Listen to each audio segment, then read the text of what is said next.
Psaume chapitre 5, verset 12. Psaume chapitre 5, verset 12. Car tu bénis le juste, Éternel, tu l'entoures de ta grâce comme d'un bouclier. Psaume chapitre 5, verset 12. Car tu bénis le juste, Éternel, tu l'entoures de ta grâce comme d'un bouclier. Bonjour bien-aimés, c'est l'heure de la prière et de la repentance en ce mercredi 14 mai 2025. Prions ensemble. Seigneur, ce matin encore, nous venons nous placer devant toi avec gratitude et confiance. Père Céleste, merci pour ce nouveau jour, pour ton amour inépuisable et pour la paix que tu déverses dans nos cœurs. En ce mercredi, dirige chacun de nos pas, garde nos pensées en toi et remplis nos gestes de bienveillance. Que cette journée soit porteuse de grâce et de lumière, amen, comme il est écrit, car tu bénis le juste. Éternel, tu l'entoures de ta grâce comme d'un bouclier. Psaume chapitre 12, Psaume chapitre 5, verset 12. Oui, bien-aimé, que Dieu vous bénisse abondamment. La deuxième phase de notre temps de prière est consacrée à toutes les personnes qui n'ont pas encore reçu le Seigneur Jésus-Christ dans leur vie comme leur sauveur personnel et leur Seigneur. Tous ceux qui ne sont pas encore nés de nouveau, en d'autres termes, qui ne sont pas encore des chrétiens. Bien-aimé, si tu sais que tu as besoin de Dieu, si tu sais que tu ressens un vide dans ton cœur, je vais te prier, je vais t'inviter à recevoir Jésus-Christ dans ta vie, dans ton cœur, comme ton sauveur personnel, comme ton Dieu, ton maître et ton Seigneur. Si tu veux bien recevoir le Seigneur, si tu veux naître de nouveau, bien-aimé, donc tu vas prier après moi, tu vas répéter cette prière guide que je vais te proposer. Seigneur Jésus-Christ, je reconnais que je suis un pécheur. Je reconnais que je suis un pécheur. Je te demande pardon pour tous mes péchés. Je te demande pardon pour tous mes péchés. C'est toi que j'ai offensé. C'est toi que j'ai offensé. Moi, je mérite la crucifixion. Moi, je mérite la crucifixion. Je mérite la mort. Je mérite la mort. Mais tu me tends la main ce matin. Mais tu me tends la main ce matin pour me sauver. J'accepte ta main, Seigneur. J'accepte ta main. J'accepte ta main tendue. J'accepte ta main tendue. Merci de me sauver aujourd'hui, Seigneur. Merci de me sauver aujourd'hui, Seigneur. Je t'accepte dans ma vie comme mon sauveur personnel et mon Seigneur. Je t'accepte dans ma vie comme mon sauveur personnel et mon Seigneur. Baptise-moi et remplis-moi de ton Esprit Saint. Baptise-moi et remplis-moi de ton Esprit Saint. Je veux être un enfant selon ton cœur. Je veux être un enfant selon ton cœur. Au nom de Jésus-Christ. Au nom de Jésus-Christ, j'ai prié. Amen. Bien-aimé, sois béni si tu as fait cette prière de tout ton cœur, du fond de ton cœur, bien-aimé. Sache que désormais le Seigneur Jésus-Christ est ton Dieu. Tu es son enfant, il est ton Dieu. Et ton nom est désormais éternellement écrit dans le livre de vie de Dieu. Sois béni au nom de Jésus. Tu as mis la joie dans le cœur des anges de Dieu et dans le cœur de ses enfants que nous sommes. Sois la bienvenue dans la grande famille chrétienne. Au nom puissant de Jésus. Bien-aimé, pour demeurer, pour réussir en Christ, il faut savoir que l'une des premières choses qu'il te faut, c'est avoir la Bible, la parole de Dieu, et la lire chaque jour. Je dis bien chaque jour. Et tu prospéreras par défaut. Tu as besoin de ça, bien-aimé. La prospérité intérieure qui va entraîner la prospérité extérieure. Sinon, tu connaîtras le dépérissement. Il faut lire la parole de Dieu tous les jours et te laisser aller, te laisser conduire par la parole de Dieu, te laisser guider par la parole de Dieu, afin que tu ne trébuches point. Car la parole de Dieu est une lampe qui nous éclaire, est une lumière sur notre sentier, est une force pour le chrétien. Une force intérieure et extérieure, une force à nos bustes, une force spirituelle. Bien-aimé, Dieu est parole et il est important que je vous rappelle ces choses, que Dieu vous bénisse. Lisons la parole de Dieu ce matin dans le livre de Nombre chapitre 4.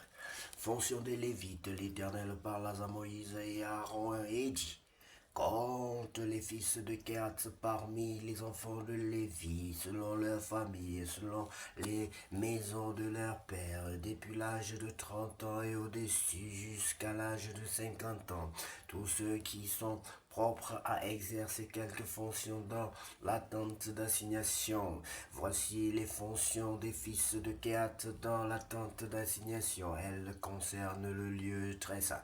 Au départ du camp, Aaron et ses fils viendront démonter le voile et ils en couvriront l'arche du témoignage. Ils mettront dessus une couverture de peau de dauphin et ils étendront par-dessus un drap entièrement d'étoffe bleue. Puis ils placeront les barres de l'arche.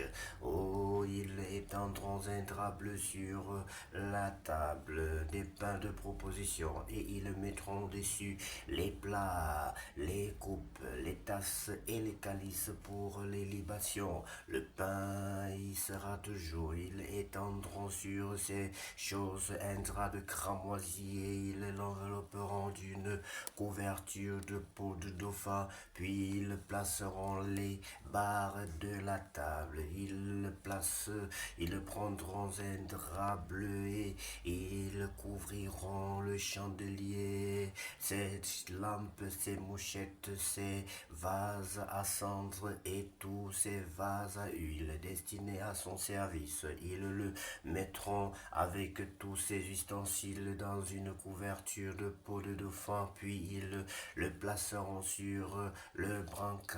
Ils étendront un drap bleu sur l'autel d'or et ils l'envelopperont d'une couverture de peau de dauphin. Puis ils placeront les barres de l'autel. Ils prendront tous les ustensiles dont on se sert pour le service dans le sanctuaire et ils les mettront dans un drap bleu et ils les envelopperont d'une couverture de peau de dauphin, puis ils les placeront sur le brancard. Ils ôteront les cendres de l'autel et ils étendront sur l'autel un drap de pourpre. Oh, ils mettront dessus tous les ustensiles destinés à son service, les brasiers, les fourchettes, les pelles, les bassins, tous les ustensiles de l'autel, et ils étendront par-dessus une couverture de peau de dauphin, puis ils placeront les barres de l'autel. Après qu'Aaron et ses fils auront achevé de couvrir le sanctuaire et tous les ustensiles du sanctuaire, les fils de Kehatz viendront au départ du camp pour les porter, mais ils ne toucheront point les choses saintes, de peur qu'ils ne meurent. Telles sont les fonctions de porteurs imposées aux fils de Kehatz dans la tente d'assignation. Éléazar, fils du sacrificateur Aaron, aura sous sa surveillance de l'huile du chandelier, le parfum odoriférant, l'offrande perpétuelle et l'huile d'onction. Il aura sous sa surveillance tout le tabernacle et tout ce qu'il convient, le sanctuaire et ses ustensiles. L'Éternel parla à Moïse et à Aaron et dit: n'exposez point la race des familles des Kéatites à être retranchée du milieu des Lévites. Faites ceci pour eux, afin qu'ils vivent et qu'ils ne meurent point. Quand ils s'approcheront du lieu très saint, Aaron et ses fils viendront et ils placeront chacun d'eux à son service et à sa charge. Ils n'entreront point pour pouvoir envelopper les choses saintes, de peur qu'ils ne meurent. L'Éternel parla à Moïse et dit: compte aussi les fils de Guershon, selon les maisons de leurs pères, selon leurs familles. Tu feras le dénombrement depuis l'âge de 30 ans et au-dessus jusqu'à l'âge de 50 ans de tous ceux qui sont propres à exercer quelque fonction dans l'attente d'assignation. Voici les fonctions des familles des Gershonites, le service qu'ils devront faire et ce qu'ils devront porter. Ils porteront les tapis du tabernacle et la tente d'assignation, sa couverture et la couverture de peau de dauphin qui se met par-dessus le rideau qui est à l'entrée de la tente d'assignation, l'étoile du parvis et le rideau de l'entrée de la porte du parvis tout autour du tabernacle et de l'autel, leur cordage et tous les ustensiles qui en dépendent, et ils feront tout le service qui s'y rapporte. Dans leur fonction, les fils des Gershonites seront sous les ordres d'Aaron et de ses fils pour tout ce qu'ils porteront et pour tout le service qu'ils devront faire. Vous remettrez à leur soin tout ce qu'ils ont apporté. Telles sont les fonctions des familles des fils de Gershonites dans l'attente d'assignation et ce qu'ils ont à garder sous la direction d'Itama, fils du sacrificateur Aaron. Tu feras le dénombrement des fils de Merari selon leur famille et selon les maisons de leur père. Tu feras le dénombrement depuis l'âge de 30 ans et au-dessus jusqu'à l'âge de 50 ans de tous ceux qui sont propres à exercer quelque fonction dans l'attente d'assignation. Voici ce qui est remis à leurs soins et ce qu'ils ont apporté pour toutes leurs fonctions dans l'attente d'assignation: les planches du tabernacle, ses barres, ses colonnes, ses bases, les colonnes du parvis formant l'enceinte, leurs bases, leurs pieux, leurs cordages, tous les ustensiles qui en dépendent et tout ce qui est destiné à leur service. Vous désignerez par leur nom les objets qui sont remis à leurs soins et qu'ils ont apportés. Telles sont les fonctions des familles et des fils de Merari, toutes leurs fonctions dans l'attente d'assignation, sous la direction d'Itama, fils du sacrificateur Aaron. Moïse, Aaron et les princes de l'assemblée firent le dénombrement des fils des Kéatites, selon leurs familles et selon les maisons de leurs pères, de tous ceux qui, depuis l'âge de 30 ans et au-dessus jusqu'à l'âge de 50 ans, étaient propres à exercer quelque fonction dans l'attente d'assignation. Ceux dont ils firent le dénombrement selon leur famille furent 2750. Tels sont ceux des familles des Kéatites dont on fit le dénombrement. Tous ceux qui exerçaient des fonctions dans l'attente d'assignation, Moïse et Aaron en firent le dénombrement sur l'ordre de l'Éternel par Moïse. Les fils de Gershon dont on fit le dénombrement selon leur famille et selon les maisons de leur père, depuis l'âge de 30 ans et au-dessus jusqu'à l'âge de 50 ans, tous ceux qui étaient propres à exercer quelque fonction dans l'attente d'assignation, ceux dont on fit le dénombrement selon leur famille, selon les maisons de leur père, furent 2630. Tels sont ceux des familles des fils de Gershon dont on fit le dénombrement. Tous ceux qui exerçaient des fonctions dans l'attente d'assignation, Moïse et Aaron en firent le dénombrement sur l'ordre de l'Éternel. Ceux des familles des fils de Merari dont on fit le dénombrement selon leur famille, selon les maisons de leur père, depuis l'âge de 30 ans et au-dessus jusqu'à l'âge de 50 ans, tous ceux qui étaient propres à exercer quelque fonction dans l'attente d'assignation, ceux dont on fit le dénombrement selon leur famille furent 3200. Tels sont ceux des familles des fils de Merari dont on fit le dénombrement. Moïse et Aaron firent le dénombrement sur l'ordre de l'Éternel par Moïse.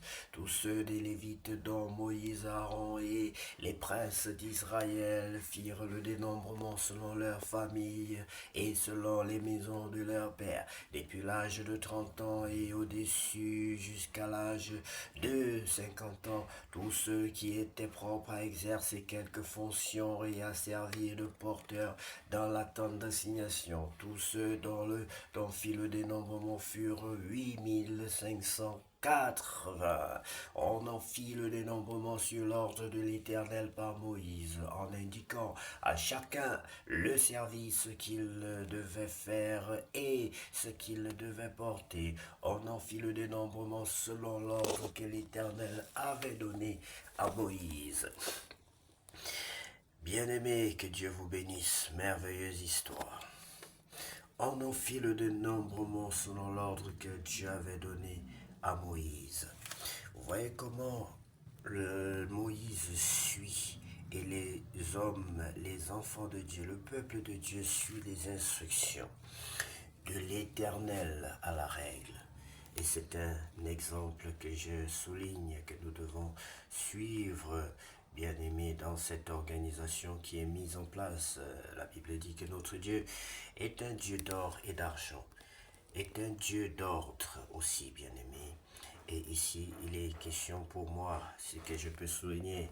Vous, il y a pas mal de choses à souligner. Il n'y a pas mal d'exemples à suivre, bien-aimés.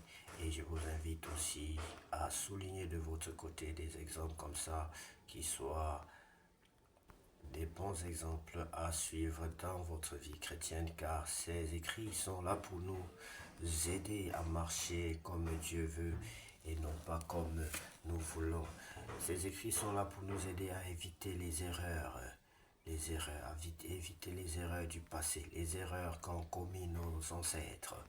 Soyez bénis, bien-aimés, que cette journée soit la plus belle de toutes les journées déjà vécues sur cette terre, au nom précieux de Jésus-Christ de Nazareth. Amen. Je sais